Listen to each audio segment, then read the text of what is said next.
You might be asking, why in the world do I think that gold is going to go ballistic? Well, actually, it's already gone ballistic this year. If you were aware of the price of gold in the beginning of the year, it was $1,950 per ounce. And now what is it? We have reached an all-time high of $2,531 per ounce. That's an increase of 25%. If that's not ballistic, I don't know what is.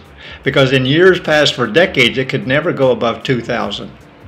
But here we are. So this is just one of the things that we'll go into more detail, as well as looking at the major U.S. pairs in this week's video.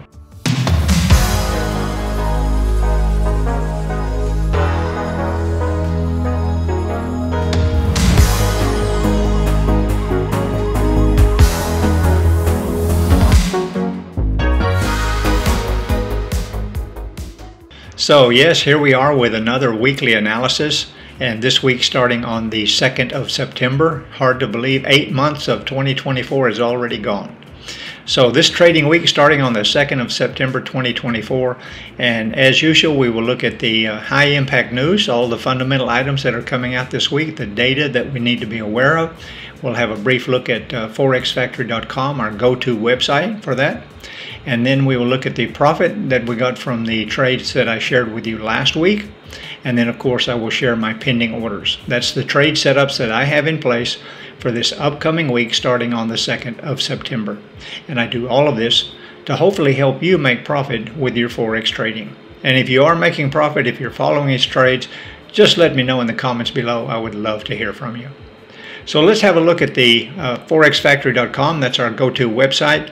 And I have a screenshot for you, and I have some items highlighted, and these are the high impact items, all in red, and it's going to be a busy week.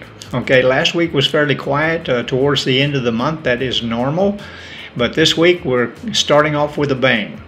The Canadian economy, the Central Bank of Canada is going to be releasing their interest rate, and they are expected to lower the interest rate, so that will cause high volatility with the Canadian dollar.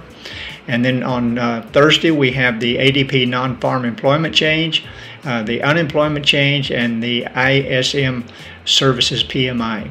And then on Friday, that's the big one. That's the one that all traders wait for. That's the non-farm employment change.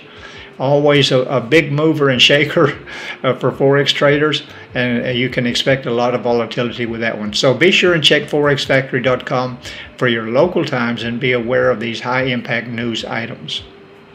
So let's get started and jump in to the charts and have a look at the profit and loss that I got from last week's trade setups. And of course, here we are looking at the first chart, and this is gold. And last week I shared a buy limit with you, and the entry price was 2,500, and you can see on the chart that that's where the yellow arrow is, where the price executed. The pending order opened at 2,500. It went just a little bit below that, okay, but then started to go up, and we got profit on Thursday, the very next day, for 275 pips. And remember, this red spot that you see here and the green spot, this extra bit that I don't usually show on my charts, this is the risk to reward ratio. And I had a 1 to 2 risk to reward ratio. We never even got close to the stop loss, which is down here, and we didn't quite get to the take profit. But remember, you can always take your profit anytime you want. And this turned out to still be a very, very good trade.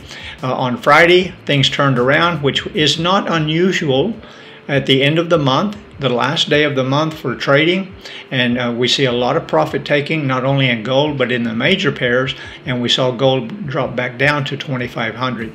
So a very good trade on the gold, 275 pips profit last week.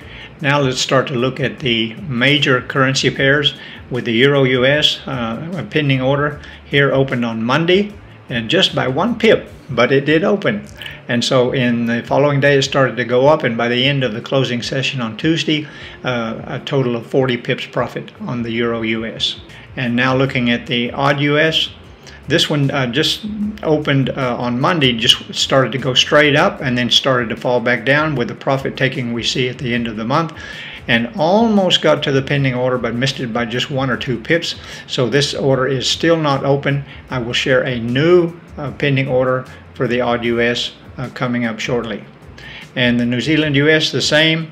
It just went straight up with the opening of the market, came down a little bit, but not close enough to get the pending order, so there was no trade on the New Zealand US. Then the pound US, this one opened on Friday. Okay, the buy limit was quite far away from the opening on Monday. All right, and it went up and then started to come down on Wednesday, Thursday, and Friday. And this trade is open. Now you can hold that trade if you want, but I do have a new pending order for the pound US, and I'll share that with you in just a few minutes.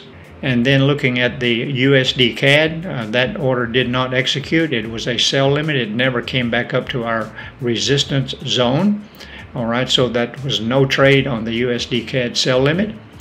Then the UJ, the USD JPY was kind of all over the charts last week, but it did execute on Tuesday, and then the following day, when the Asian Pacific market opened up on Wednesday, it finally gave us 150 pips before turning around and going the opposite direction. So a good trade on the UJ, 150 pips profit.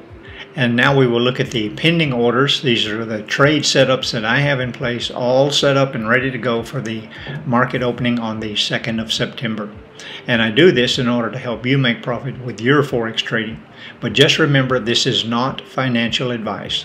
Okay, I'm not suggesting or recommending that you take the same trade. You can if you want to, but that is completely up to you. It is up to you to manage your own account and to use good risk management.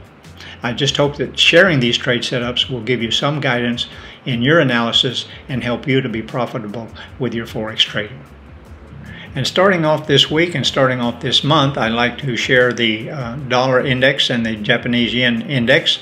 And this is the DXY, first of all, the dollar, US dollar compared with 6 major currencies.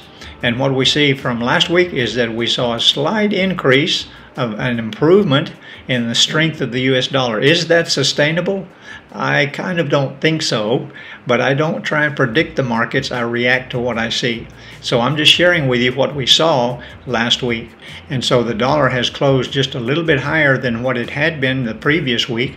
We've been seeing a weakening of the US dollar, as I've been sharing with you if you follow me over the last few weeks, a weakening of the US dollar, but last week it started to gain a bit of strength. Is that sustainable? Well, time will tell. And then we jump over and look at the JPY basket. That's the Japanese yen compared with other major currencies. And if I zoom in just a little bit, you see for the last several weeks we've not really been seeing much up or down movement, mostly just sideways. So now it's time to share the pending orders that I have in place. And of course we start off with gold, and we've been seeing a huge bullish run, right? Okay, easy to see that gold is definitely bullish. It's been bullish since Christmas last year, 2023. It's just been moving up constantly. It has been ballistic all year long. So I do believe, it's my opinion, but I do believe that we're going to see gold hit 3,000, maybe not this year, but I think fairly soon. And I made a video a couple of weeks ago explaining in-depth reasons of why I believe that gold is going to go to 3,000 and perhaps beyond. And you can check that video out here. It's this one, and you can just search for that on YouTube. It was just a couple of weeks ago, and I go into more in-depth detail about why I believe gold is going to continue to be ballistic. But for the moment, okay, I have a buy limit on gold. You see what we've done the last couple of weeks is mostly sideways. Had a bit of a drop week before last, but it's mostly sideways, and it's bouncing off of this resistance zone here between 25.27 and 25.31. Very strong resistance zone, which we are bound to break above. But remember, we have a lot of high impact news coming out this week. Perhaps one of those will be the catalyst for us to go beyond 25.31, maybe up to 25.50, or even, it's hard to believe, $2,600 perhaps in the month of September. So I have a buy limit on gold, entry price in this zone area here. We might see a continuing drop down with the Asian Pacific market opening on Monday. It's we never guaranteed that they will follow what happened on the U.S. session on Friday. Usually they do, but on what we saw on the Friday U.S. session, it was normal profit taking at the end of the month. Nobody should have been surprised about this drop in gold down to our support level at 2,500. So if it does drop down below, okay, I have two buy limits. That's the lower strong support at 2480, but it could just drop down to 2,500, bounce off of that, and then continue to move upwards in its bullish trend.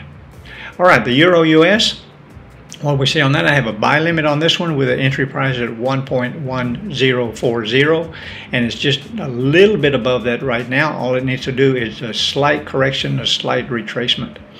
On the odd US, I'm a little bit further away on my pending order with that one. The buy limit is in a zone between 0.6670 and 0.6700, between those two blue lines, a buy limit on the odd US. The New Zealand US, I also have a buy limit on that one, okay, with the entry price at 0.6190. And then on the pound US, I also have a buy limit on that one with the entry price at 1.3050. With the USD CAD, I have a sell limit on that one, okay, with the entry price at 1.3580. This one will be determined really pretty much by the Bank of Canada when they release their interest rate, whether that's going to make a big move up or a big move down. So just wait and see on that one. But I'm holding on to my sell limit here at 1.3580. And then finally the UJ, okay, a resistance point just above where it closed on Friday with the entry price for a sell limit on the UJ, expecting it to continue its downward move with a continuing weakening of the US dollar, which I expect to see. And so an entry price for the UJ is sell limit at 146.356. Now with all of these trades today, these are, I'm giving you a special notice, all right, a special notice. We have seen the last couple of weeks some really big bullish moves. And then at the end of the week, we saw some big drops. And so what I'm seeing on my H4 chart, my 4-hour chart, and my daily charts, I'm getting a lot of conflicting signals, both on gold and the major pairs. So I am recommending for all of these pending orders that I'm sharing with you that this week you trade small. Don't be greedy. All right, trade small and let's let the market play out. Let the market come to you. Don't chase the candles, but trade small with these orders just in case we are starting to see a change in direction. I don't expect that. The move that we saw last week was expected profit taking, so we saw a change in direction, but is it sustainable? I don't believe so. I believe we're going to continue to see gold to be bullish and the major pairs to be bullish against the US dollar. So that wraps up this week's weekly analysis for the Forex trading market starting on the 2nd of September 2024. I hope that these trade setups that I share with you will help you to make profit with your Forex trading. If you're new to this channel and you don't know anything about Forex, there is a free video tutorial, 10 videos, to help you figure out whether or not Forex trading is a good fit for you. And that free video tutorial, absolutely free, no obligation, anybody can access it. Just click on the link below in the description and get started. And of course, be sure to click on the subscription button and click the little bell so you'll be notified every time I make one of these videos. Until next time, wherever you are in the world, be kind to yourself, be kind to others. I'll see you next time.